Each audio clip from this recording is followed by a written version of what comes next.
ਵਾਹਿਗੁਰੂ ਜੀ ਕਾ ਖਾਲਸਾ ਵਾਹਿਗੁਰੂ ਜੀ ਕੀ ਫਤਿਹ.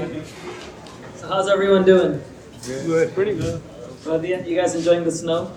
Yeah, we love the snow. You love the snow? Of course. From Seattle, we don't really get snow. We get like maybe one day of snow, that's about it. I'm from Detroit, so we get a lot of snow there. So it's kind of nice, heartwarming to see snow. But yes, so today we're going to be talking about Vaisakhi and the creation of the Khalsa. Can anyone tell me what the Khalsa is? Anyone? What does Khalsa mean to you? What do you guys know about the Khalsa? No one? Tough crowd. I'm seeing other people now. Okay, so the Khalsa is the brotherhood, or you could say it's the formalized version of the Sikh religion. So there's a difference between there's Sikhs and then there's Khalsa. So the Khalsa is those who have taken it upon themselves to commit their entire life, their wealth, their mind, body and soul to the Panth, to the Guru Sahib. While Sikhs, you are believing in the teachings of Gurbani, you are following along with what Guru Sahib is saying, and you haven't made that commitment in the physical appearance side, but you're working towards that spiritually to get to that avastha. And so we're going to start off with what is Vaisakhi. So every year, Sikhs around the world celebrate Vaisakhi, and it's the first day of the month of Vaisakh. And so this is the time when those of you who are from India know that this is Kheti Badi da sama chalda hai, as harvest is being done of grains around this time. So everyone is coming together and they're doing all of their projector screen's not as bright, but maybe if you squint a little bit, it'll be good.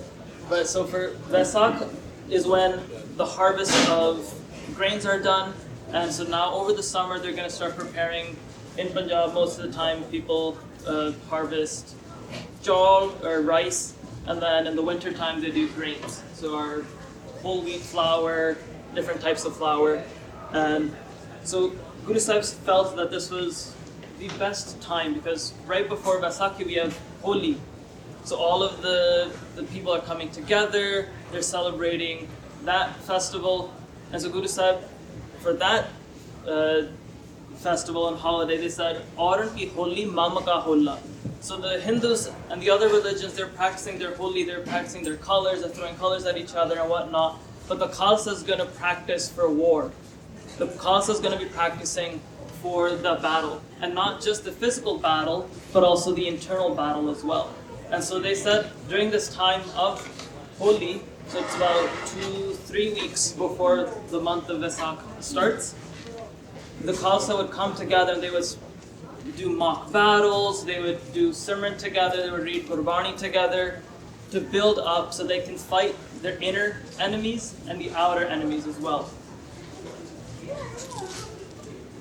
And so, what is the need for Khalsa? Because we had 9 gurus previous to Guru Gobind Singh Ji, and very spiritually minded, spiritual heavy. What was the need for the Khalsa? What was the need for a military faction of Sikhs? Well, during that time, the Mughal Emperor Aurangzeb had taken it upon himself to convert every Hindu, any non-Muslim, to the Muslim faith.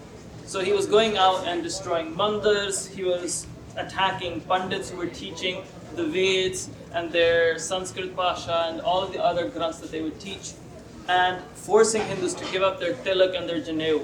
Same way, it would be equivalent to forcing Christians to take off their cross, or forcing the Jews to take off their yarmulkes.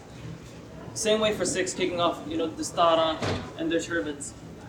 Alongside that, so Guru Tegh Bahadur Sahib Ji gave Shahidi for the Hindus to protect the freedom of religion in India.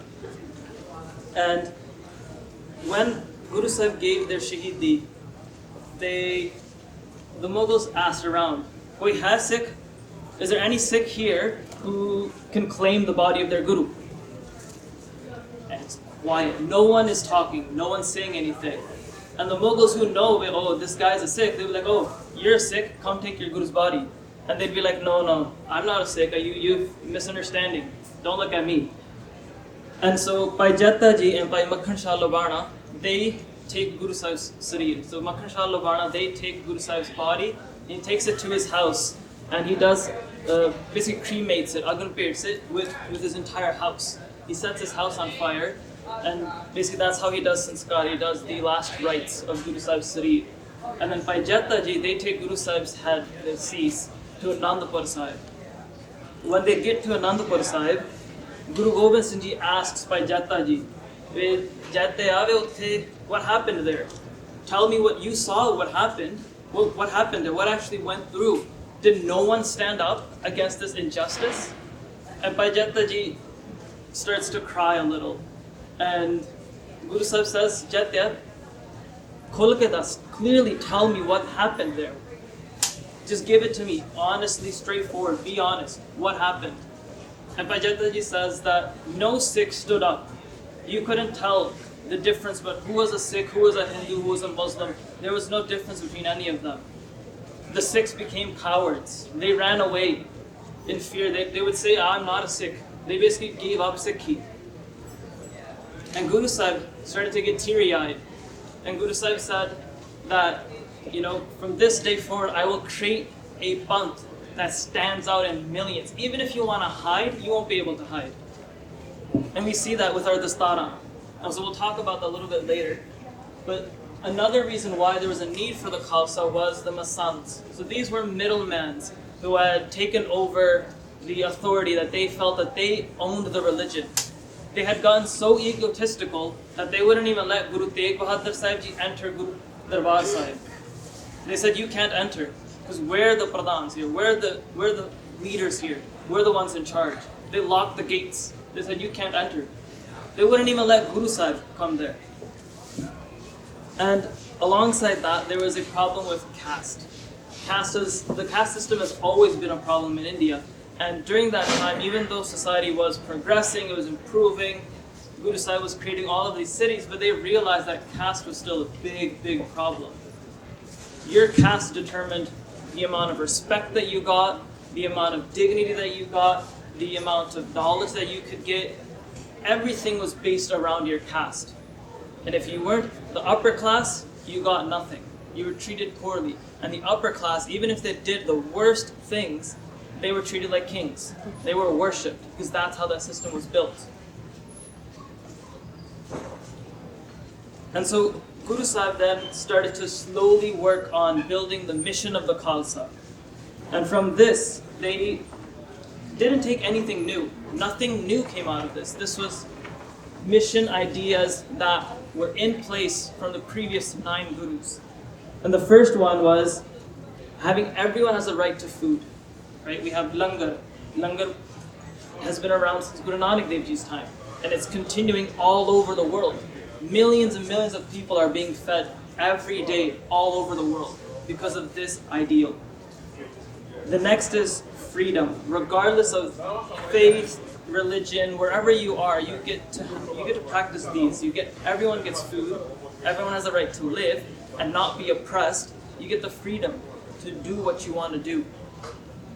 And so we have a concept of Deg Deg Fateh. Deg means we have the ability to feed people. And Deg is the ability where Guru Sahib gave us shastras that we can use to protect ourselves, fight for our rights, and fight for the rights of others. So these shastras were given to us. And there's a Gurbani tuk that says, Dehe Shiva par mohe eha shubh karma nate kabhu na karo. The meaning of this, a lot of people will say that Guru Sahib is worshipping Shiva. That's not what it means. Guru Sahib is saying, Dehe Shiva, give me that blessing that allows me to never falter from the path of committing good, committing myself to the righteous path, to always fight for justice, always fight against oppression.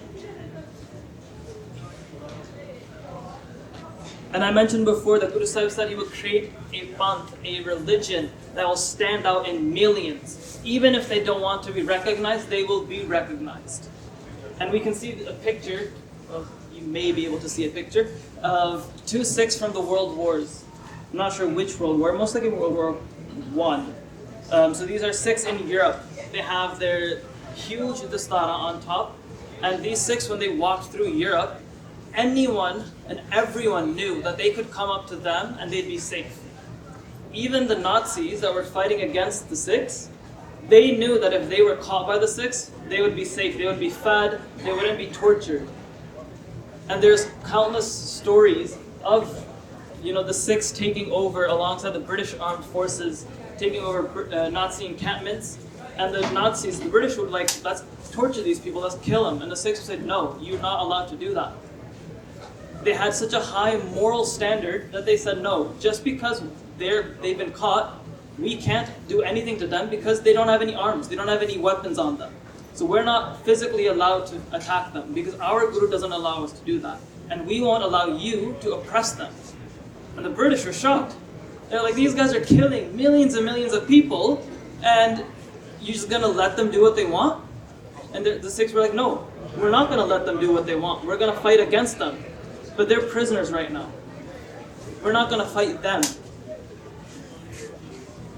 And so the dastar, it's about this attire. Even if a Sikh doesn't want to be recognized, they're going to be recognized, right? You can tell walking, so many people walking around, I can see, oh, that person has a dastar. I know, that's a Singh right there. That's a Sikh, Guru da Sikh Khalsa. And so where was Khalsa Sajna Divas, the creation of the Khalsa? So Guru Gobind Rai, before they became Guru Gobind Singh, they sent invitations all across India, to Afghanistan, Nepal, and all over, telling the Sikhs to come to Anandapur, on Vaisakhi, the beginning of the month. Everyone come and bring all of your shastras, all of your weapons, bring your best horses, bring everything that you got. And the Sangatam were a bit confused. They were like, why is Guru Sahib asking for all of this? Because the last time a Guru had asked for this was Guru Gobind Singh Ji, when they started the tradition of Miri and Piri, after the Shahidi of Guru Arjan Dev Ji. And so the Sikhs were a bit confused. And even before Guru Sahib sent out these invitations, Guru Sahib had already built up this mentality that the Khalsa would be fighting. And they had fought 2 battles against the Mughals and the Hill Kings around Anandapur Sahib. And these battles showcase that Guru Sahib was preparing for something. But in these battles, if you read the historical granths, you will see Guru Sahib will mention that there are certain things that Guru Sahib doesn't like about the Khalsa just yet. They say that the Khalsa hasn't perfected, it's not perfect just yet. There's something missing in the Khalsa. Because the Khalsa doesn't have that tradition yet. The Khalsa isn't formed yet. It's just Sikhs fighting. And so they're fighting with whatever they have. They're not super professionally trained. It's just ragtag soldiers getting together and fighting. And the Sikhs still have some kind of arrogance and ego that we can do everything without Guru Sahib as well. And we see Sakhis and stories where the Sikhs would tell Guruji, let us fight. Don't give us advice, let us fight. And Guruji would be like, okay, go fight. And the Sikhs would lose badly, they would come back and Guruji would be like, did you guys win? So how'd it go? And they're like, Guruji, we need your help. And Guruji's like, okay, let's try these battle tactics. And then they would win with less numbers. And so invitations are now sent out, and Guru Sahib has, they're about to paragat, they're about to manifest that final piece, the missing piece for the Khalsa to make it that perfect, pure form. And Sangatana are sitting, there's maybe a couple thousand, 100,000 people sitting in front. Guru Sahib has a big tent on top. How many of you guys have been to Anandapur Sahib? Let's ask that. Quite a few. So you guys know that Anandapur Sahib, the Gurdwara, is on top of a hill. And so Guru Sahib has this big tent, and Sangat are basically sitting all the way down throughout the hill. Before there were a lot of buildings and shops opened up, there was just plain, a big fort on top of the mountain, the hill. And that's where the Gurdwara was. Or at that time it wasn't a Gurdwara, it was more of a city, small fort city. Guru Sahib has this tent, and they come out of their tent, and they have their kirpan in their hand, and their Sangha is sitting there, and they say, कोई है सिख का बेटा जो seize करे बेटा? Is there a Sikh who's willing to give their head to me? Is there? They ask it 3 times. Silence. No one comes up. Sangata, the people are starting to freak out. Like, Guruji's gone insane. Guruji's mad. They don't know what they're talking about. What are they asking for our heads? Guru Sahib wants to kill off all the Sikhs? Might as well let Aurangzeb do it. Why is Guru Sahib doing it themselves? People start running away. A couple of the Masans go to Mata Gujri Ji and they go, yo, your son has gone insane. You gotta figure something out. Go tell him to stop doing this. Whatever he's doing, tell him to stop. He's asking people to kill themselves. And on the 3rd time when Guruji says, is there a Sikh who's willing to give his head? Bhai Daya Singh Ji comes up to them. And they're walking slowly. And they say, Guruji, I will give my head. And Guruji looks at him, why? And Bhai Daya Singh Ji stops. And they go, I'm sorry, I didn't come on the first 2 times. I had some doubts. But I'm ready. I'm ready to give my head. Because I already gave everything to you before. So what? I'm already committed to you. I'm ready to recommit. I've already given everything to you before. And I'm ready to do it again. And if I need to do it again, I can do it again. So Guruji's all happy and they're like, come with me. Guruji takes them into the tent. And there's 2 accounts to what happens in the tent. One is that Guru Sahib beheads Bhai Daya Singh. And the other is that Guru Sahib beheads a goat. You can read on the historical grounds and decide which avenue you like best, which answer makes more sense to you. For me, it makes more sense that Guru Sahib beheaded them. Because we see from various histories, from various Gurbani lines, phrases, that Guru Sahib says that there's even multiple references where you give your head to the Guru.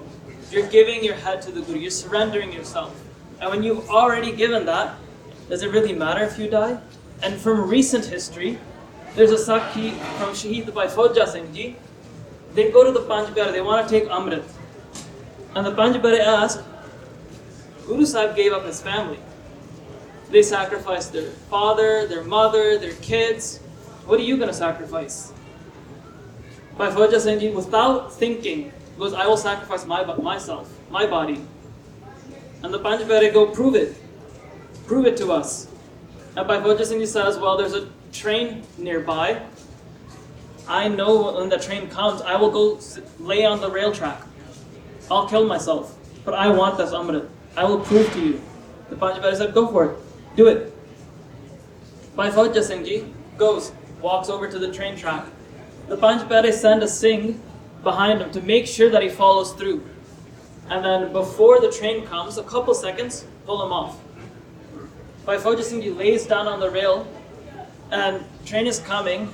Right before the train's about him, the Singh grabs him, drags him off. Bhai Fauja Singh Ji smacks him, starts crying. Why would you do that? I can't face the Panj Pyare now. And the Singh was like, how are you going to face them dead? You should be alive when you go face them. They told me that's my job to bring you here. And Bhai Fauja Singh Ji crying the entire way. They said, I've failed my mission.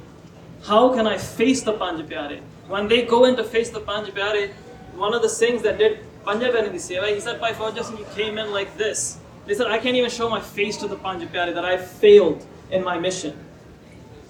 And the Panj Pyare see him, and they all smile. And they said, if you really want to give your life for the Panth, for this religion, don't worry. That time will come. Today is not that time. Today, we are going to give you a new janam, a new birth in the Khalsa. And so they give him Amrit. This was maybe 20 or so years before their actual Shahidi in 1978, during the Amritsar Sakha.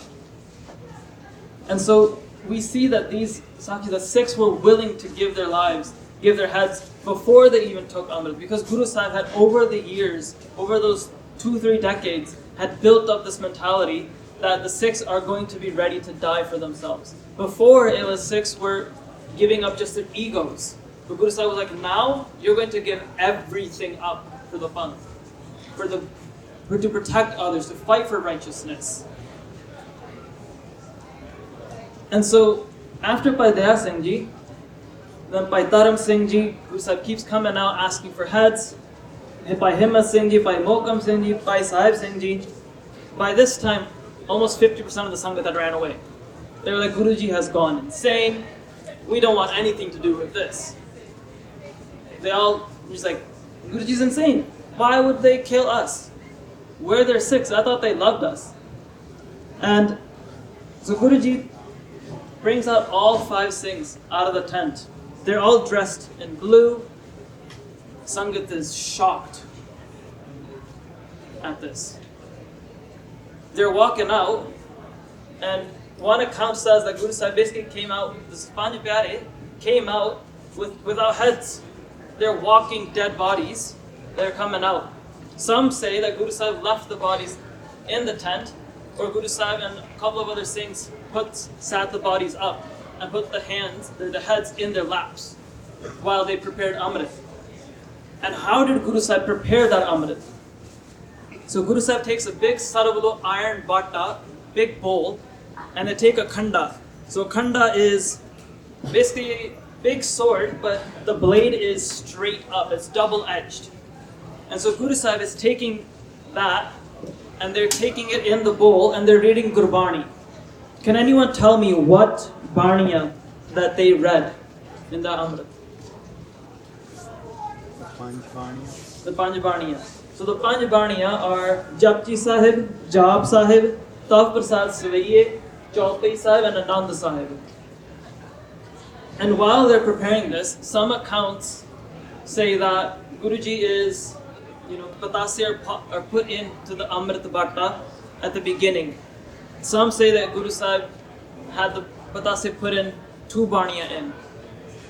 Patase were put into this Bhatta. So the reason for that is that Guru Sahib said that the water itself provides us with this flow, that we are able to go with the flow of how Srishti goes. So wherever we are in the world, we will be able to go with the flow, we will be able to venture out, we will be able to live householdy lives as Gristis. We will be able to get married. We're not going to be living in the mountains just meditating all day. Our Sikhs will be meditating while they're working, while they're studying, while they're doing their daily lives. So this water teaches the Khalsa to basically learn to live with the world. And water can instantly get hot and cold. And that's another teaching where Guru Sahib says that the Khalsa is able to adapt. Right? So in the time needs, when times get rough, when the water starts to boil, Guru Sahib said that the Singhs can also be able to get that bir ras, that righteous anger inside of them to fight against oppression. And when the time needs be, they can cool down and be as cool as water and provide peace to people around them. Same way that people go to beaches, most people go to beaches to swim and whatnot, but there's a scientific benefit to going to beaches and seeing water flowing. Just seeing water flow back and forth, the tide comes in, it comes back out, that calms you down. It's a natural system given by Sansar, given by Paramatma. And so Maharaj said this is the Khalsa is going to be like that water.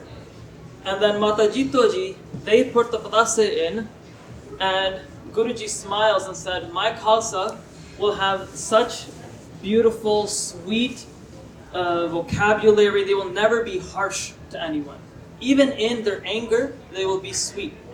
They will have respect for others.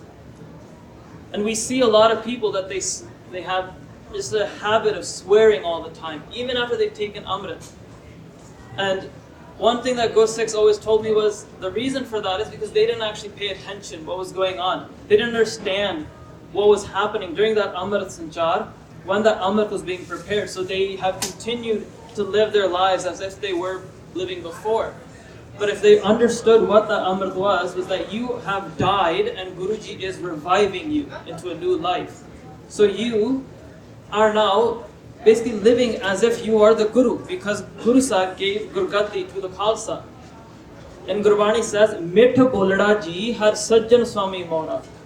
कोड़ा बोलना जाना पूर्ण भगवान औगण को ना चितारे. The Khalsa never chitars anyone's bad qualities.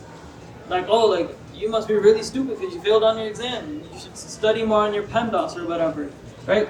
Khalsa never does that. Khalsa never triggers anyone. Everyone tries to demean anyone or belittle anyone. The Khalsa is sweet. The Khalsa speaks softly, speaks with respect. And so all of this, Guru Sahib brought, go back a little bit. So the jal, the water that Guru Sahib got, they got it from the Satluj River.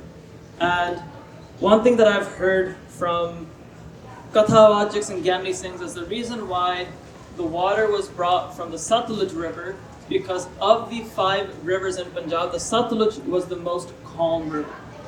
It was the most Shantmay river there. And so Guru Sahib had the Singhs go out and grab water from the river. And in the olden days, all of the Singhs, majority of the Singhs, they only drank water from flowing rivers. They wouldn't even take water from wells. They would say that water isn't flowing, it needs to be free-flowing water, and so we're going to only go to the river and grab water. Even today in India, there's many Sikhs that only drink water, only bathe in water from the river. They won't use the tap water in their houses. And one of the reasons for that is because they feel that the way that they were born, right? They want to present themselves, they want to live their lives as that way. And so a lot of people will say, because when we were born, Guru Sahib gave us birth in Sarabalo, we will only eat in Sarabalo. Because that's how we were born, that's how we were raised, so we're just going to continue living our lives that way. And to everyone's own, right? But the basic rahat that Guru Sahib gives, we will go on in a little bit, a couple slides forward. So Guru Sahib is preparing this Amrit, prepares this Amrit. They're reading their Gurbani, they have their eyes fixated on the Amrit Bhatta, and they're reading their Gurbani. And when they give Amrit to the Panj Pyare, these 5 were dead because Guru Sahib had beheaded them. When they give Amrit into their mukh, in their mouths, they become alive. And some accounts say that after giving them Amrit, Guru Sahib has Mata Gujri Ji sewing their heads together to their bodies. And they become alive, and they're alive. And Guru Sahib then sees the Panj Pyare in front of them, and they say, give me Amrit. And the reasoning for this was that because Guru Sahib knew that there was the caste system involved, that no one would accept the Khalsa unless the Guru themselves took Amrit from them. That no one would accept it. Why? Because these are all lower caste. The high caste isn't going to accept them. And so Guru Sahib gets on one knee and asks them, bless me with Amrit. And the Panj Pyare asked Guru Sahib, we gave our heads for this Amrit, what will you give us for this Amrit? We had to give something, now you have to give something. And Guru Sahib says, I will give my whole family. Imagine that. Would we be able to say that? If the Panj Pyare were to ask us, give us your family, give us all of your money, would we be able to give up our livelihoods to fight for righteousness? Would we be able to, honestly speaking? Very difficult, but Guru Sahib said, I want this Amrit. Give me this Amrit, I'm willing to, without a thought, I will sacrifice my entire family. And the Khalsa said, we will hold you to that. And we will give you Amrit. And so they give Amrit to Guru Sahib. And so that's where we get the tuk from Bhai Gurdas Singh di Avara. The Vaho Vaho Gobind Singh Ape Gur Chilla. The Guru became the Chilla. And so the Rahat of the Khalsa. So Guru Sahib has given this Amrit. And now Guru Sahib is going to give a code of conduct for how a Sikh should live. So from Guru Ram Das Ji's time onwards, this was the Rahat of the Khalsa. That Gur Satgur Ka Jo Sikh Akhaye So Palake Ot Har Naam Te Aava. If you call yourself a Sikh of the Guru, you will wake up early in the morning and you will meditate on God's name. ਉਦਮ ਕਰੇ ਭਲ ਕੇ ਪ੍ਰਭਾਤੀ ਇਸ਼ਨਾਨ ਕਰੇ ਅੰਮ੍ਰਿਤਸਰ ਨਾਗ. Every day you will make an effort when you wake up to shower, to bathe yourself, to have good hygiene, and focus on as if turning that shower that you're taking or that bath that you're taking as if you're taking a shower, a bath at Amritsar in Darbar Sahib. Upadesh Guru har har jap japa sab kile vikh paap dokh leh java. Guru Sahib says that I am giving you this command that you should always jap naam, always meditate on God's name, chant God's name while you're doing all of your worldly things. And if you do this, you will get free from all of your mental illnesses, physical illnesses, any kind of ailments that arise. And we see this now where psychology teaches about deep breathing. And we see that those of you who are studying psychology or know about deep breathing or yoga, deep breathing, just a couple of times you can lower your heart rate, you can basically be back in your body, or you can control anxiety attacks, panic attacks just by deep breathing. And Guru Sahib gave us this technique hundreds of years ago. And they said, don't just deep breathe, but do it with a mantra. And they gave a mantra, which is Vaheguru. And said, meditate alongside this. Where in the beginning, you are going to put in an effort to meditate and think about the mantra. You can think Vaheguru, Vaheguru, Vaheguru. But Guru Sahib says, slowly, slowly, this will become so automatic. Same way that our breath comes in and out, that mantra will infuse itself in your breath and you will always be in a state of equilibrium. You will never be anxious. You will not be in a fight or flight mode. You will always be in a calm mode.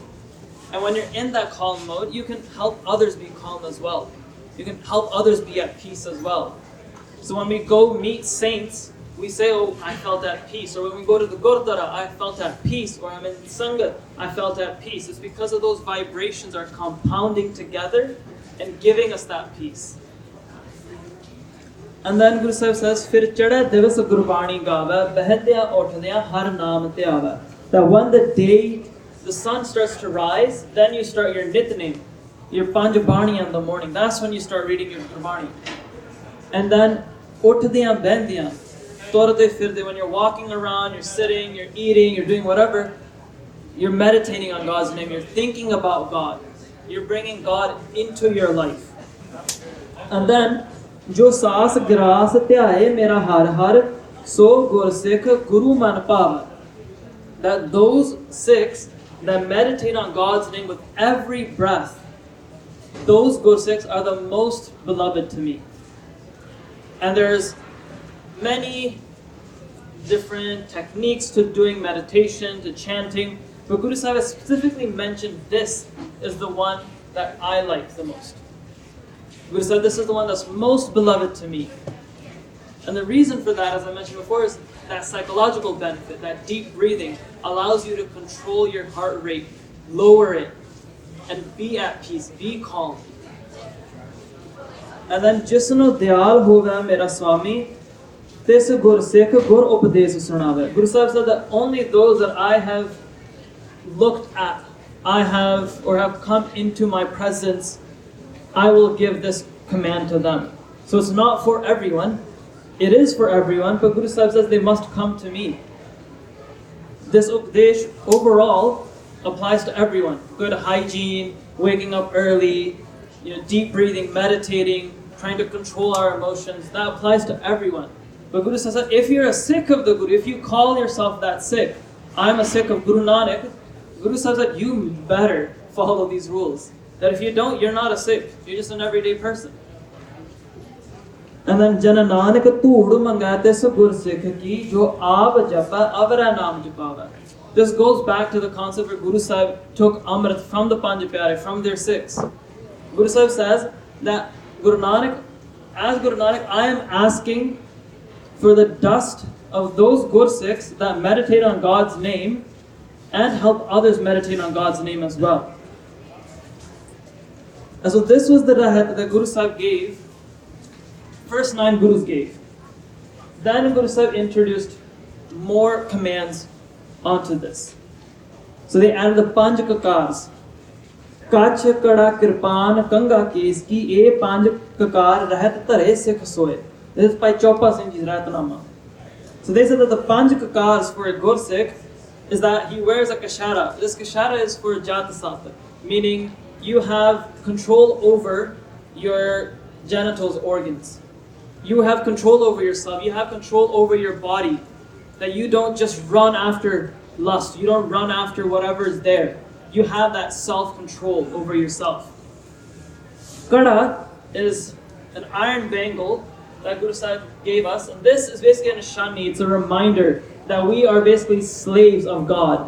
That we act according to the will of God. That if I'm going to go steal something, I'm going to see that my kada comes in front of me like, oh, I probably shouldn't steal. Is there a constant reminder that Guru Sahib gave us? Kirpan. It's two words put into one. So kirpa an. Kirpa means blessing, giver of blessing. An is giving or giving up. So blessings giver. So this kirpan wasn't given to us to fight people, to just always be angry and ready to fight whenever, always hot-headed. No. Guru Sahib gave it to us as a last resort. That you wear this kirpan, basically it's there if you need it, but you should never need it. And there's multiple Gurbani tuks, Gurbani phrases that remind us that the use of violence is the last resort, when you've exhausted every other means. And that's not like, oh, I tried to be nice, but they just didn't listen, so like I just chopped their head off. No, because it's like exhausted. Put in that effort. Doesn't matter, just keep putting in that effort. And we see a Sakhi from when Guru Sahib leaves Chamkar and they're Machiwade the jungle. They're there sleeping, and in the mornings they see a couple of Mughals come by and they start to scream, oh, we found Guru Gobind Singh, we found Guru Gobind Singh. Guru Sahib's like, yo, chill, shh. Try not to yell. And they're like, no, we're gonna yell. And Guru Sahib's like, please, don't. And they're like, no, we're gonna keep yelling. And Guru Sahib's like, well, here's some money, shut up and leave. And they're like, nah, we're gonna continue yelling. And Guru Sahib's like, I'm asking you very nicely, right? If you yell and you continue yelling everywhere, you're just causing more attention, more harm to yourself. Why do you want to do that? And they're like, nah, we're gonna continue yelling. We found you. We're gonna get hundreds of thousands of coins. We're gonna be rich. We're gonna get this ransom that's on your head. And then so Guru Sahib tells them, like, I'm asking you, you want to listen or not? And they're like, nah. Guru Sahib's like, well, I asked, now I'm telling you, don't. Continue on, they're still yelling. So Guru Sahib chops the head off on one and tells the other two, doesn't have to be this way, just walk away, go home. And they're like, well, it's the two of us against you. We got good chances. So they attacked the Guru Sahib. And then Guru Sahib then killed both of them as well. So the Guru Sahib took all of the precautions before fighting. They didn't just immediately go into fighting. And then the next kakar is kanga. So this was given to us. It's a wooden comb that goes in our hair. And this is to signify cleanliness. So a Gursikh will comb their hair twice a day. And the reason for a wooden comb is so that wood has certain properties that help calm down our head. So when it's scraping on our scalp, it's essentially like a head massage in a way. It helps calm us down. And recently I was talking with some Gursikhs and they were telling me a Sakhi, a story of Yogi Bhajan and some yogic lady that was there with him. And they were walking on the beach and she was asking him like, oh, what's the point of a wood comb? We have plastic, metal, what's the purpose of wood? And Yogi Bhajan says, I'll tell you in a little bit, but let's continue on our walking. They walk for 3-4 miles, they're both exhausted. They sit down, Yogi Bhajan takes off his dastar lard by lard, one by one, and starts to comb his hair. After he's combed it, reties his dastar and he's like, let's go. And the lady, she's like, how? I'm exhausted. And you're just ready to go? And he's like, that's the impact, the miracle of the wood. It's not just for fashion. is not just because it's cheap. It has an actual scientific benefit to us. The next is Keski. So these kakas that Guru Sahib gave us, they're all external. Kes we are born with. This is something that is a gift from God that we are always born with. We keep cutting it, but it continues to grow back. And so Keski was given so that we could cover our heads. It's a sign of modesty, it's a sign of that you are royalty, that you are here as rulers, and it gives us this distinction that you can never hide. That if you do something bad, people will see from a mile away that that's the person who did it. They will be able to identify you. Even if you don't want to be identified, you will be identified. And the reason for Keski, so there's a lot of debate around if it's Kes as the kakar or it's Keski. Bhai Ram Kaur Singh, one of the 52 hukams of Guru Gobind Singh Ji, they write, Dastar bina nahi rehna, kes nange nahi rakhne. Meaning always have your head covered. Solidifying the hukam of Keski as a kakar. And then alongside that, in Bhai Pyara Badon Singh Rath's Nama, they say, Guru ka Sikh saas saas Vaheguru uchar karda raha. Always, with every breath, the Sikh will remember and chant Vaheguru. With every breath. So Guru Sahib, yes, they gave us these physical articles of faith that we wear, and we wear them proudly, openly, as a way to proclaim openly that we are Sikhs of the Guru. And there's a Gurbani book, and I'm forgetting parts of it, but the arths of it, the meaning of it, means that if you are not able to publicly proclaim that you are a Sikh of the Guru, or you are a chela or a follower of your Guru, you are not a true follower. You should be proud of who you are. You should be able to say that I am a Sikh of the Guru. I am Guru Nanak Sikh. I am Guru Granth Sahib Ji Sikh.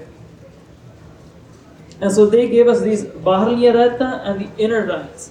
So this Simran that we got, Guru Sahib gave us so that we could control and fight our emotions, our inner enemies. We could fight our urges. We can fight our anger that comes up all the time. We can fight our desires. We can fight our greed. All of these vices, all of these emotions, we can fight that inner battle as well.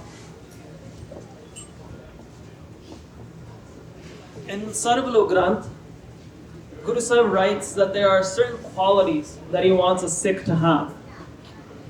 And so the 10 qualities are that the Sikh should have compassion, having daya. They should be able to give charity. So langar is an aspect of that, giving charity. The savand is a part of that. Next is forgiveness. Being able to forgive others and seek forgiveness. Always having that humility. Then the next is bathing. Regularly bathing, daily bathing, having cleanliness, good hygiene. And then the next is pure of character. Having such a high character that no one in the world can question who you are and what your morals are, what your ideals are. They see your dastar and they know that this person doesn't lie, this person doesn't steal, this person doesn't try to trick anyone. This person is an honest person. He will be truthful. He's trustworthy. He's dependable. And the next is faith in truthfulness. Always having faith that doing what's right will always be better.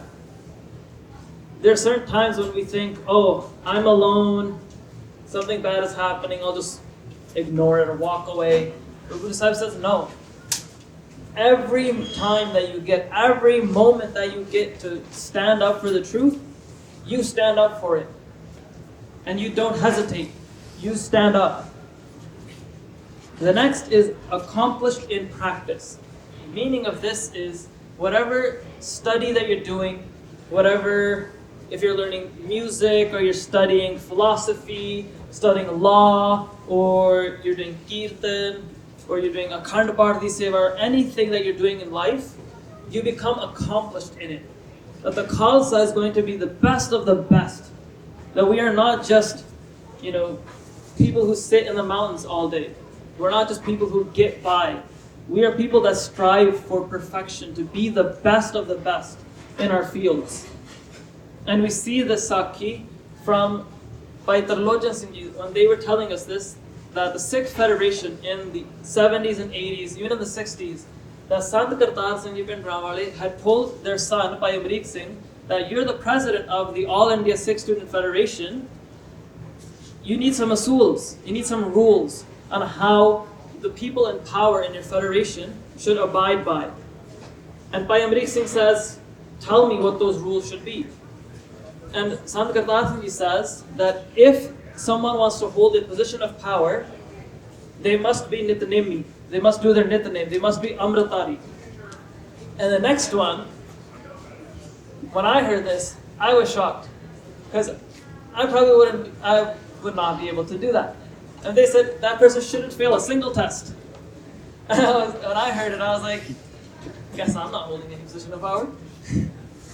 But they said the reason for that was that you should be so good in your studies that the Sikhs should be at the top of their fields. And if you can't even focus on your school stuff, how are you going to do seva for the Panth? What if you fail there? The Khalsa can't take that risk. So if you want to be in a position of power, you must be the best of the best. You must be willing to put in the effort, not just in your spiritual life, but in your worldly life as well. That this matters as well. The next quality that Guru Sahib wants the Khalsa to have is being a warrior. And this warrior isn't just the outwardly warrior. This is a warrior that always fights their emotions, is always trying to improve themselves. And Gurbani says, Bande khoj dil har roz. Guru Sahib tells us to fight your mind. Go into your mind. What did you do today? You did 10 things bad. Take one of those things and improve on that. And then do the same thing tomorrow. Look at what you did bad, what you could have improved on. Reflect on what you did over the day. Take one thing and improve on that the next day. And continuously do that every day. A lot of people have this misconception that when they take Amrit, they have to be perfect. They have to be perfect at everything and they can't make a single mistake. And Gurbani says, Bachani tor mor manamana jan ko puran dija. Guru Sahib says, come to me, walk on this path, come to me imperfect, come to me with all of your bad qualities, your good qualities, whatever. Come to me. I will make you perfect. I will make you puran. I will make you pure. I will make you wholesome. That's my job. We ourselves cannot do that. It's very hard. We see that with the rise of mental illnesses. We need the aid of a therapist, psychologist, psychiatrist. We need outside help. And Guru Sahib says, come to me. I will be everything for you. I will be your personal gym trainer. I will be your therapist. I will be everything for you. Come to me. I will teach you all of this stuff. I will make you perfect. And the next quality that Guru Sahib wants their Khalsa to have is embracing of devotion. So when you're reading Gurbani, you're reading it out of love. You're not reading it to just check something off of your checklist. That I did my nitnem. Good, I'm done for the day. Now I can worry about that in the evening. I don't have to worry about that now. So embrace that devotion. That you are not separate from Guru Sahib. Guru Sahib is with you all the time. And they're living with you. And the next quality that Guru Sahib wants in their Khalsa is faithfulness. That you have full faith in your Guru. There's a story of a Gursikh, Jathedar Raghbir Singh from the UK. They're driving on the road and they're speeding at 100 miles an hour on the highway. The police pull them to the side and they're like, first off, you're in the carpool lane. Secondly, you're speeding. And by Raghbir Singh, they laugh and they're like, what made you think I'm alone? And the officer looks at him, sir, you're the only person in the car. And Bhai Sahib looks around and he's like, are you blind? Do you not see my Guru with me? And the officer's like, don't play games with me. I've had a bad day. You're alone. I'm writing you up for a ticket. And you're going to have to go to court for this. And Bhai Sahib looked at him and was like, okay, I'll see if my Rab's court is greater than your court. We'll see. They never came. They never got the ticket. And by Sahib afterwards, they would say, if you believe that Guru Sahib is with you, believe it then. Actually believe it. They're like, Guru Sahib, if I say Guru Sahib mere naal hai, Gur mere sang sada hai nal hai, Guru Sahib is standing next to me. I recently went on a trip to Malaysia to do prachar, and there I met Singhs from Hajur Sahib. And one thing that astonished me, I thought I was a great Sikh, but when I met these guys from Hajur Sahib, they truly believed that Guru Sahib was with them. People would ask them, Bhai Sahib, can you do ardas for me? And they would say, okay, we'll do ardas. They did the ardas, and they were like, your ardas is done, you're all good. And an example was, there was an old mata, an old lady that she couldn't walk. She had a walker and everything, and she asked me, can you do ardas for me? I haven't been able to walk for almost 5-6 years or whatever, and I would like to be able to walk. I have grandkids, I want to play with them, I can't do any of that. And the Singh said, okay, we'll do ardas for you. They did ardas, and they were like, okay, Mata, Tora, walk. And she was like, ardas doesn't happen that quick, buddy. Like, it takes time to get to Guru Sahib. And they were like, Guru Sahib, there's not a delivery line waiting there. Like, this is instant. Ardas is heard and it's completed. Walk. And she's like, I can't. And they're like, Mata, you're going to walk. Your ardas has been heard. Walk. You can walk. And they grabbed her and they said, Mata, get up, stand up. They slowly got her up. And they're like, walk. She took 1-2 steps and then they let go and she's able to walk by herself. And she's like crying. She's like, how did this happen? They're like, we did ardas and Maharaj heard it. Isn't that the point of ardas? That you ask what you want. Jo manga soi soi deva. And Guru Sahib listens to you. And I found it astonishing that they had this immense belief that what we say, what we talk about, the Guru Sahib is listening to us. That Guru Sahib is standing with us. They're listening. We don't even have to ask. Guru Sahib sees everything. And they know, okay, my Sikh needs this, let me just give it to them. Having that faith that Guru Sahib is there with us. And then Guru Sahib says, these are qualities I want the Khalsa to avoid. The first is harsh hostility, being hot-headed, quick to fight, quick to anger. The next is a practice of violence, always being ready, like, oh, if they do this, I'm gonna smack them upside the head. Guru Sahib's like, no. Mit bolaraji. That my Khalsa is sweet. It speaks softly. It doesn't have this anger inside of them. That the Khalsa is supposed to give peace to the world, and out here people are angry all the time. They're ready to fight at a minute's notice. Guru Sahib said, that's not my Khalsa. The next is having an arrogance, that I am better than everyone. One thing that the Panjpere told me when I took Amrit, they said, the Khalsa is the highest of the highest, but you will live as if you're the lowest of the lowest. And when I heard that, I was like, why? We're the highest of the highest. Why do I have to live as the lowest of the lowest? I didn't understand it then. But over the years, seeing other Gur Sikhs and the way that they acted, they knew in themselves that we have all of this, we have the wealth of Guru Gobind Singh Ji on top of our heads. We are the kings of kings, and they served Sangat. They would serve other people. And if someone spoke badly to them, they would say, forgive me. I must have done something to upset you, to warrant that you say something bad to me. Forgive me for that. They had that humility, they didn't have that arrogance. And the next quality that Guru Sahib wants the Khalsa to avoid is laziness. How many of you guys, when you guys are sleeping at night and your alarm clock goes off and you're like, 5 more minutes, I'll just snooze. How many of you guys are like that? We're all like that. But Guru Sahib says, Khalsa should avoid having this laziness. That you are quick, whatever needs to be done, we're doing it. Let's do it right now. Let's get it done and over with. We're not going to just sit around, we're not going to procrastinate, we're not going to wait till the end. We're going to do it now, let's do it now. Having that quick energy, let's go, we're going to do this.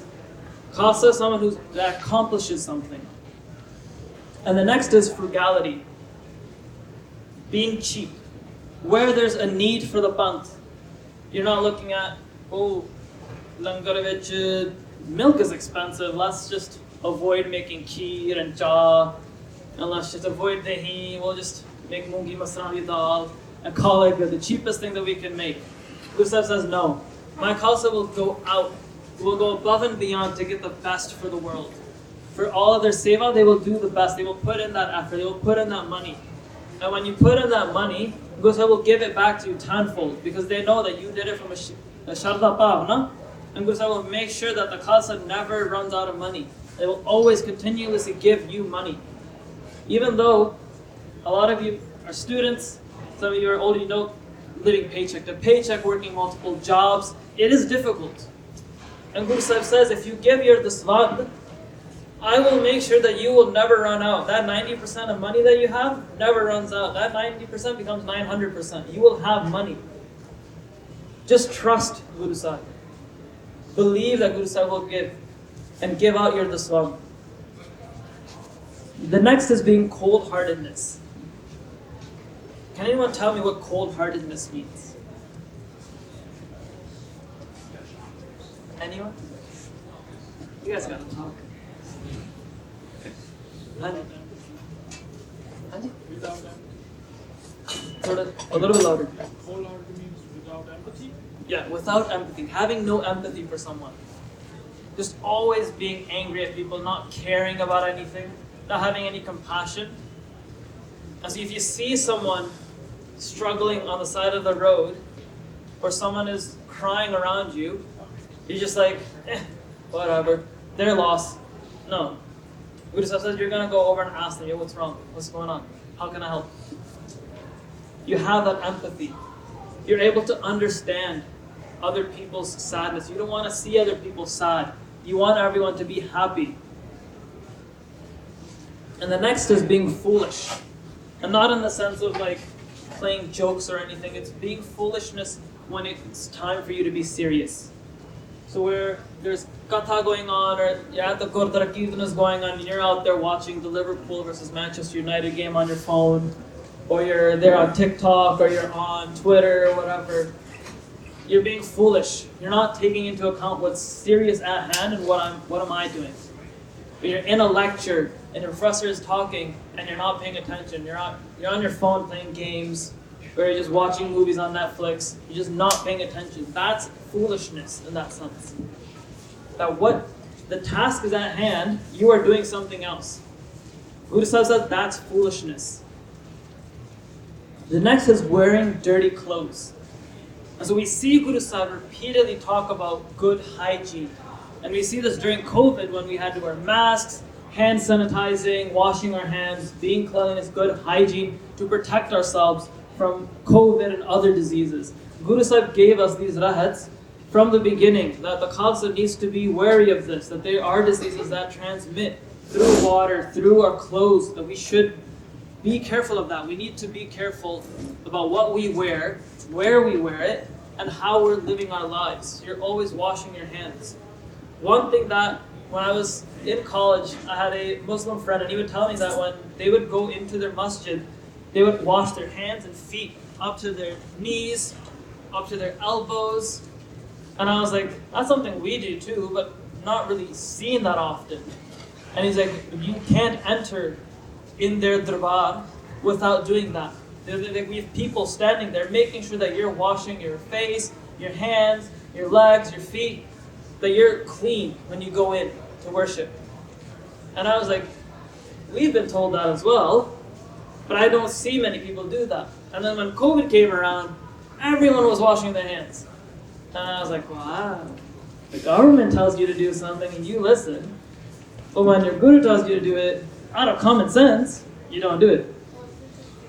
Like that to me, like because we don't believe in our guru. We think, oh, like Guru Sahib was just someone who lived like a couple hundred years ago, an old guy in the sky, like whatever.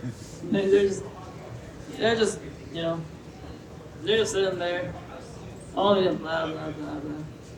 We don't actually take Guru Sahib seriously. And that applies to that foolishness that Guru Sahib is saying to avoid. Take what's going on seriously. Take that. Be present in that moment. And the next is being impure. And this impurity doesn't mean in the sense of lust. It means being impure in that you're not able to recognize what's going on in your head, what's going on with your body. You think, oh, my emotions, I'm angry. You think that you are that emotion. The Guru Sahib is saying, take yourself away from that emotion. That anger is separate from you. You are not angry. That's not your name. Wasn't there a movie that came out a couple years ago about emotions? I'm forgetting the name of it. But it was like an animated movie about emotions. I don't remember the name of it. Inside Out. Inside Out. Inside Out, yes. It was about those emotions. And each emotion has its own character in the way that they act. And we think, oh, like, I'm anxious now. I'm angry now. But no, that's where we're impure, because you don't realize that there's a difference. Those are just thoughts, they're chemical pathways in our brain, and how we're acting. But if we deep breathe, we do Simran, we can step away and realize, that's just anger. Let it pass. Let this, hatred of this person pass. And the next quality that Guru Sahib wants the Sikhs to avoid is eating halal meat. And so the reason why that Guru Sahib specifically mentioned this was the way that halal is prepared. It's inhumane to an animal, where they make sure that the animal, when it's being sacrificed, it suffers as much as possible. They want the most suffering, because they feel that as Muslims we have suffered so much in life, this animal should suffer as well. And Guru Sahib says, we don't do that. Guru Sahib gave us a parampara, a tradition, that if you want to eat meat, you eat chatka. And even then, Guru Sahib said, that is only in some rare cases. That's not something you just do every other day. That is a tradition that if there's no other means of food left, then you go to that path. There's a story from Jail Chittiyan of Bhai Singh Ji, where they write that they're in jail and a couple, I think 6 or 8 people escaped from jail. And the jail was on near a river, and the Sikhs escaped at night, and they're trying to look for food. And they couldn't see because it's nighttime, so they were like, we don't know what berries are poisonous, what are not, what's eatable, what's not. And so they saw a rabbit, and one of the prisoners had the old wooden shoes with like a metal piece on the bottom of it. He took that and he chatka the bunny, the rabbit. And then they cleaned it out, cooked it, and ate it. And Bhai Singh Ji writes, that's a time when it makes sense. They had no other choice. They already hadn't eaten. They were in solitary confinement for 40 days. They had gotten 4 meals in those 40 days. They were starving. They had no other choice. And they were like, even then, the Khalsa doesn't need that. Because the Khalsa has Naam. And Gurbani says, Naam hamara bhojan chhatti prakar. Naam, when you do Simran, when you meditate on God's name, you get such an energy that you don't need sleep, you don't need food, you don't need any kind of rest. You get that all from Naam. And I've seen it with my own eyes, Gursikhs that never sleep. And I'm just like, how do you do this? I am exhausted. But after I'm traveling, or just after school, I'm just tired. After work, I'm tired. How are you not tired? How are you like, let's go? I'm ready to go. And they're like, you should do more Simran. And I'm like, touche. That's right. But they will say this repeatedly, like, do more Simran. And the reason for that is when you're in a state of equilibrium, your body doesn't need a lot of food. Doesn't need a lot of rest. Why? Because you're already at ease. You're at peace with yourself. When our body is always aggravated or shifting from a fight or flight mode, we need more food, we need more energy to sustain ourselves. But when we do more Simran, we're already at that equilibrium. We don't need much. We can survive on very little. And then Guru Sahib says that these are the 10 qualities that I want the Khalsa to avoid. And Guru Sahib says that this way, if you follow, try to adopt the 10 qualities that you should have and avoid the 10 qualities you shouldn't have, that the Khalsa will become without stain. They will become like God. They will become God. And you will attain the greatest form. And you should reflect on this daily. What actions are you committing? What are you doing daily? In Anand Sahib, we see Guru Amar Das Ji saying, "E sarira meria, is jag mein aaye kya tud karam kamaya." You came into this world, you got birth. What have you done with your life? Do we ask ourselves that? What Guru Sahib is telling us every day. We just read it through. We just read through it, run through it. We don't actually reflect on what's being said to us. Guru Sahib is asking us, yo, what have you done with your life? And some people might not be able to answer that. Why? Because they just never reflected on that. They never sat with their own thoughts. They never sat with themselves and thinking, what have I actually done with my life? What am I doing with my life? What do I want to do with my life? They've never thought about that. And so, after all of this Amrit Sanchar, Guru Sahib gave the hukam for the command to the Khalsa. A couple of years down the road, Guru Sahib then gives gurgaddhi. They're leaving their physical body and they're giving gurgaddhi. They give gurgaddhi to Guru Granth Sahib Ji. They broke the tradition of a physical human being and gave us Guru Granth Sahib Ji. Some may call it a book or a scripture or a text, but it's not. It's a living Guru. And the way that I personally know that it's a living Guru, when I have a question and I go to Guru Sahib and I ask the Guru Sahib, I'm having trouble with this, the hukamnama that Guru Sahib gives directly addresses that. If it was just a scripture or a text, you can open up a book. I can open up this book right here. I have a question about mental health. Projection, distance, and size. The recommended projection distance varies with different projections. That does not help me. This is a text. But Guru Granth Sahib Ji is a living Guru in the form of a scripture. Why? Because over time we have seen that as the world evolves, in the olden days when they would write all of their scriptures and their texts, it would be first it was on rocks or stone. And then slowly we got paper, so we started writing on paper. And now we have phones, so we have apps that you can read various scriptures and texts, and you read Guru Granth Sahib Ji on your phones now. You have social media, you can listen to recordings of Guru Granth Sahib Ji. As the times evolved, during the times of Guru Gobind Singh Ji, they felt that this was the best method of delivering the message of Guru Nanak to the masses, to the entire world. So they gave gurgaddhi to Guru Granth Sahib Ji. And alongside that, they gave gurgaddhi to the Khalsa. But they told the Khalsa that you are second to Guru Granth Sahib Ji. You only get your gurgaddhi, your guruship, your power from Guru Granth Sahib Ji. Without Guru Granth Sahib Ji, you are nothing. You have no power, you have no authority, you have nothing without Guru Granth Sahib Ji.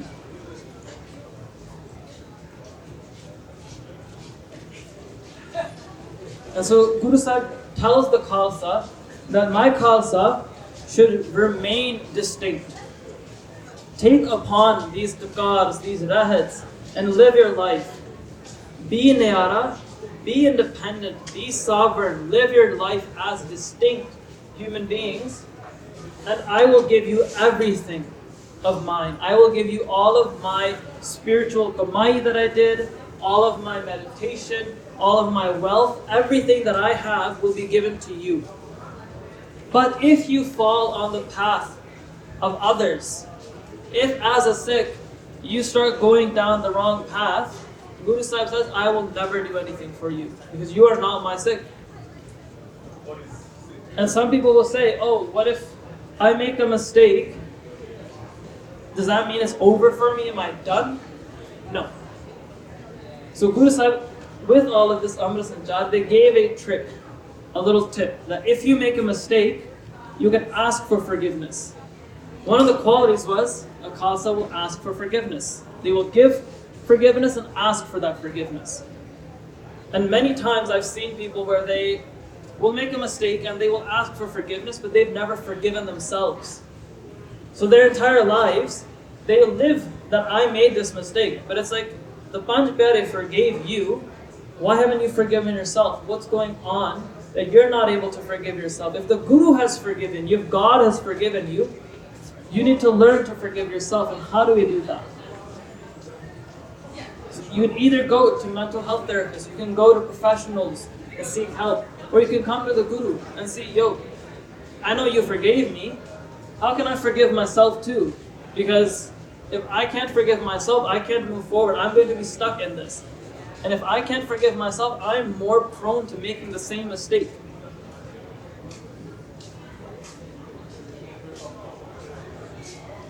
And so with all of this, Guru Sahib says that if you avoid the 10 qualities that I told you to avoid, if you attain those 10 qualities that I'm telling you to attain, you will become exactly like me.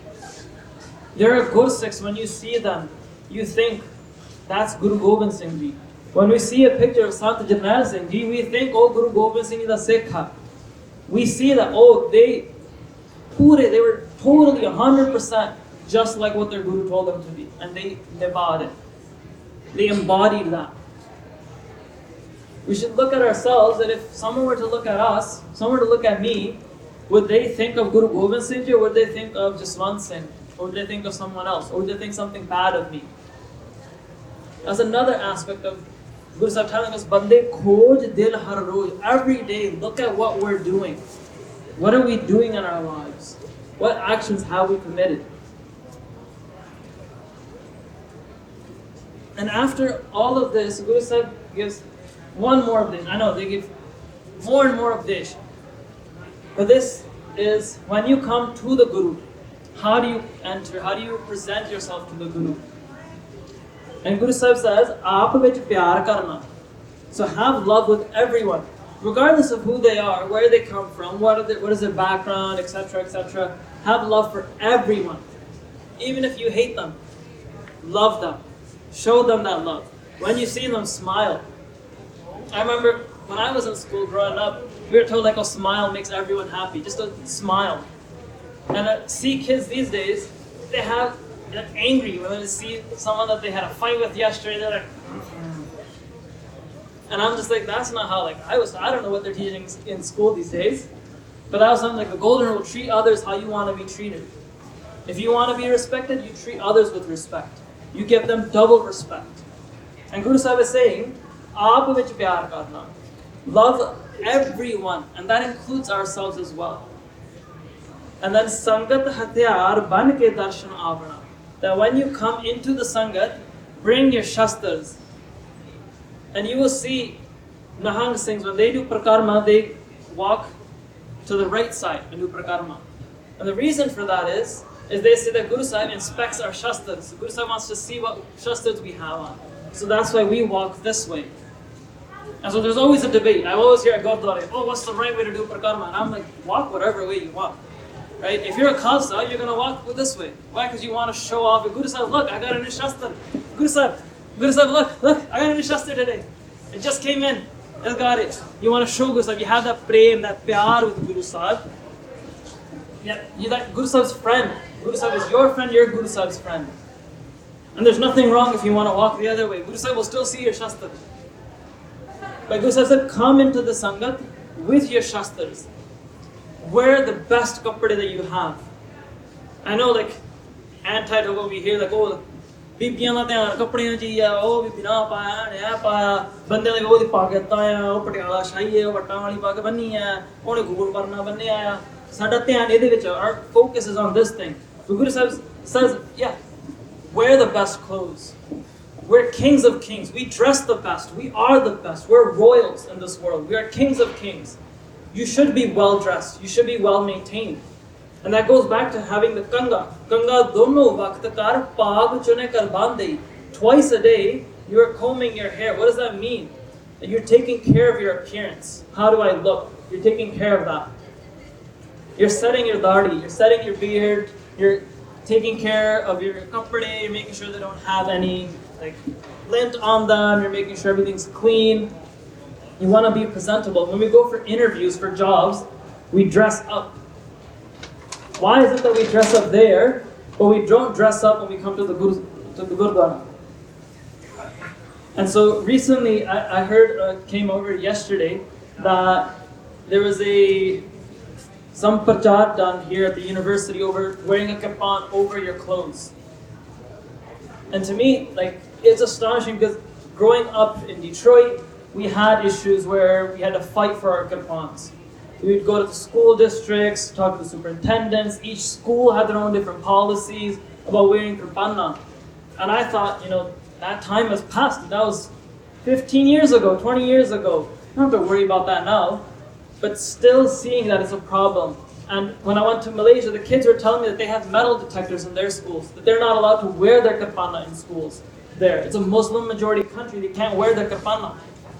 So they're like, what do? We took Amrit, how do we then apna this? How do we, fulfill Guru Sahib's bhajan, their hukam? How do we continue doing that? And so the Guru Sikhs were telling me, they said that Singh was going in for an exam. I don't remember the entire story, so forgive me if I'm wrong, or correct me if I'm wrong as well. But they went to take their exam and someone felt threatened by the appearance of the kirpan and complained.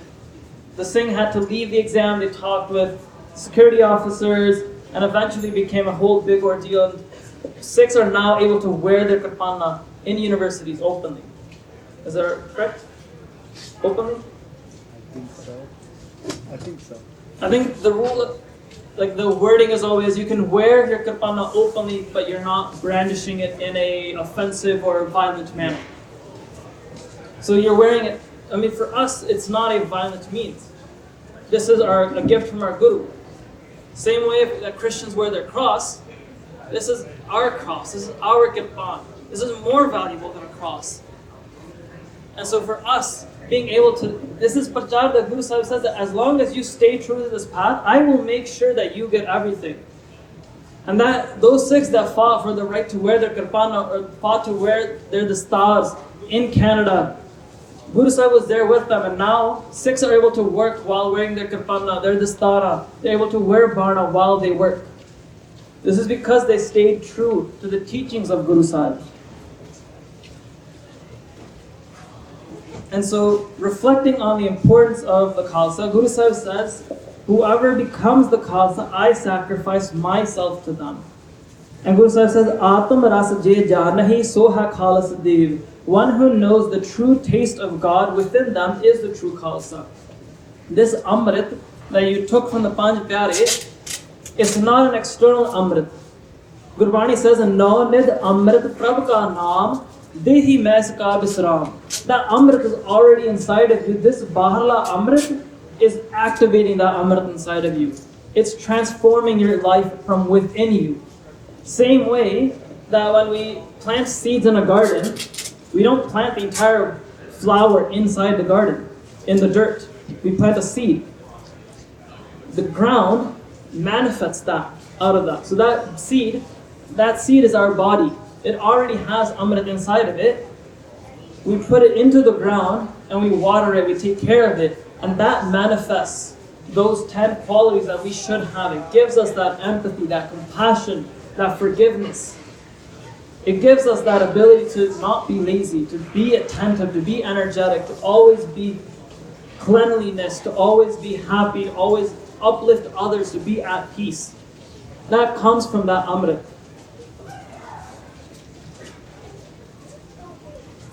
And so I'm going to skip ahead a little bit. Now we're almost running out of time, and I want to be respectful of your time as well. And so after Guru Sahib created the Khalsa, they instituted a way for the Khalsa to discuss and make decisions on their own. Right? We have different ways of governing. We have democracy, all the other different ways. I can't remember off the top, like communism, whatever. You have all of these different ways, and Guru Sahib realized that the Khalsa was going to need a way to deliver on their promises to the Panth. How are they going to deal with any obstacles that the Panth faces? And so they came up with the Sarbat Khalsa, which is a full assembly. So the entire community of Sikhs from all over the world would come together to this assembly. And they would find a resolution called a Gurmata, which is essentially a means of, or a resolution to on an actionable matter. So the prefix Gur means this is approved by the Guru, and it's approved by the Guru through an ardas. So if I were to make a decision that, from now on, I'm not going to use this projector, that's a mata, that's my own decision. But a Guru Mata would be, I'd now start doing I'm never going to use a projector in the world ever again. That's a Guru Mata. And then Guru Sahib says, Guru Khalsa Manyo Paragat Guran Ki De. This does not mean that the Khalsa should be recognized as the Guru. It's saying Guru, Khalsa, Guru Granth Sahib no apna Guru manano, Paragat Guran Ki De ya. Ardaso jaise kehande Paragat Guran Ki De. Sab Sikhon ko hukam hai Guru Manyo Granth. This is another reference to that. Don't forget who gives you your power, who gives you your Shakti. It's Guru Granth Sahib Ji gives you that Shakti.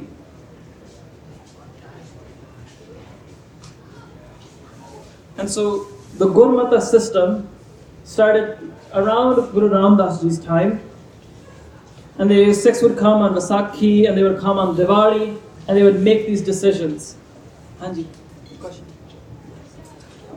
Can you speak a little bit louder, please?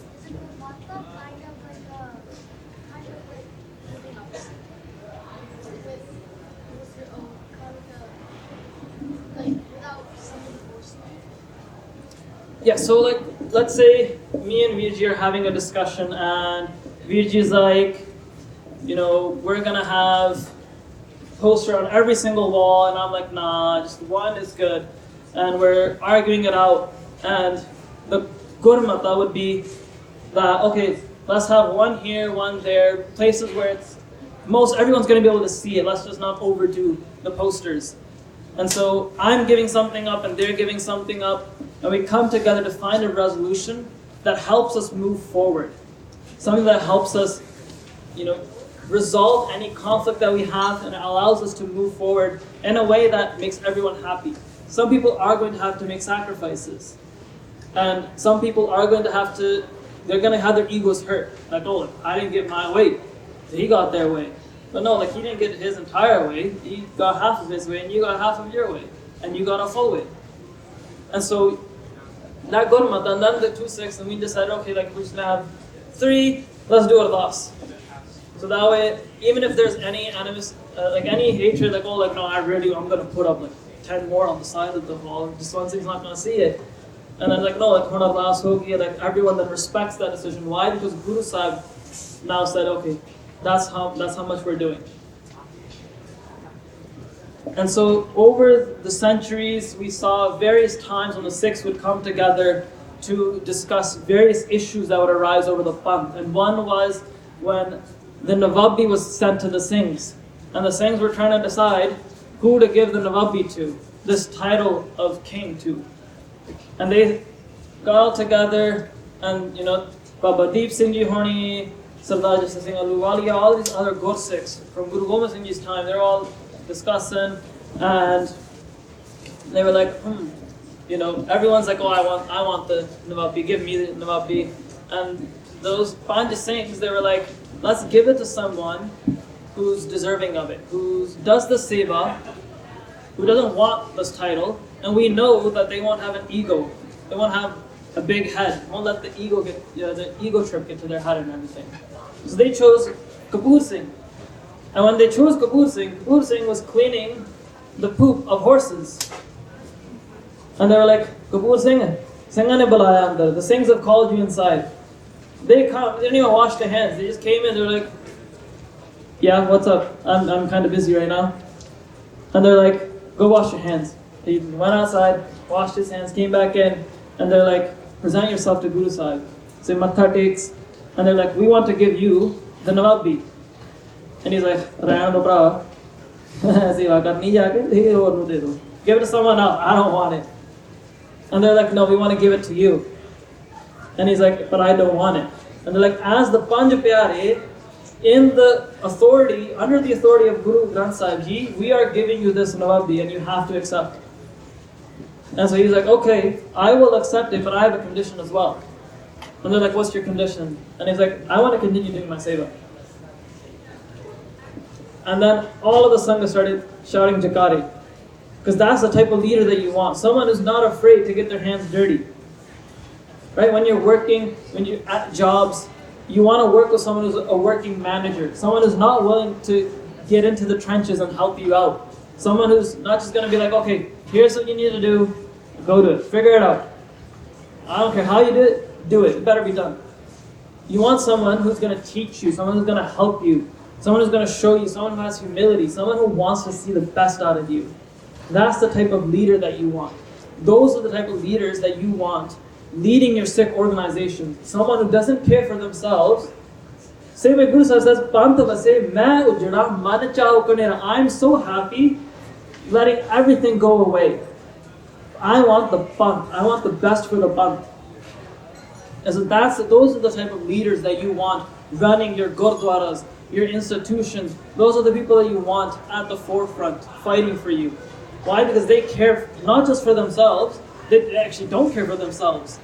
They care for everyone else. They want the best for everyone else. And so if we have time, I was hoping to do a little discussion workshop thing where we would decide on a topic that is an issue in the local community here, and we would try to come up with a gurmata for it.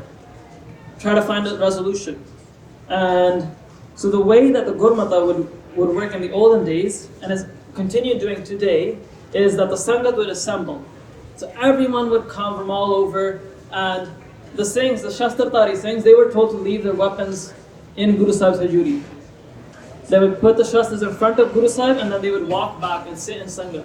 The reason for that was because some Sikhs were hot-headed.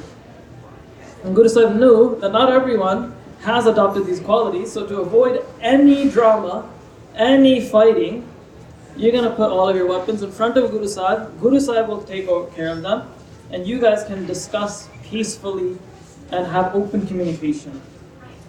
And so Sangat would come, and then they would state the issue, that this is the issue that we're facing, we need help. And everyone would talk, there was no rank, the Jatadars can only talk and the Aam people can't talk. No, everyone has a say. Everyone's able to voice their opinions. It's like a town hall. When leaders come in, everyone's able to ask them, like, yo, what are you doing? You did a pretty crappy job there. Like, what are you going to do about it? Everyone is able to question everyone. How do we find the best solution moving forward? And then after discussing, they come to a consensus, like, these are the top issues. Let's have Panj Pyare decide which of these top solutions we want to take. We want to actually follow through with it. So that's when they do the ardas. And when that ardas is done, it's a binding action. So everyone involved abides by it, even if they don't agree with it. But because everyone in the Sangat did ardas, saying we want this resolution, that's the resolution that the Panth follows. Even if I don't agree with it, the Panth is greater than me. They made that decision, so then I have to follow with it. But when someone would go against that, the Sikhs would bring him in, like, oh, we all decided about this. You were in that ardas. You agreed to this, so why aren't you following through? And the Sikhs would then have to respond, because they were held accountable for their actions. Another problem that we have with our organizations, our institutions, our gurdwara, is we don't hold ourselves accountable for our actions. If someone makes a mistake, no matter who they are, they have to be held accountable for their actions. Doesn't matter if you're the president or the prime minister, you have to be held accountable. Yo, this was wrong. Why did you do that? How do we make sure that you don't do this again? How do we make sure that no one else can step out of line? And if everyone has already decided that we want to go with this path, how do we move forward with that? And so they would never punish anyone, like, oh, like, we're going to kick you out, we're going to beat you up. No. It was okay, like, you're going to read some part, you're going to Japji Sahib or Sukhmani Sahib, and try to reflect on that. Read it for a couple days. Read it for 2 months. And then come back and let us know. Are you in line with how the Panth wants to, the greater good for the Panth? Is that more important or is that less important than your own personal gain? So that's how Gurmate were made, and if someone fell out of line, that's how the Khalsa Panth would get them back in line. And so, do we have enough time? Kula time? Okay, so let's split up into 3 groups. But before we do that, is there an issue that you guys are seeing in your local community that you guys want to address or have thought about or have spoken to your friends about? Like, yo, this is a problem that we're seeing. Because then we'll go based off of that. And that consensus, we can then take it to the Gurdwara committees and be like, yo, this is the solution that the kids have, we want to see changed. Can we do something about this? And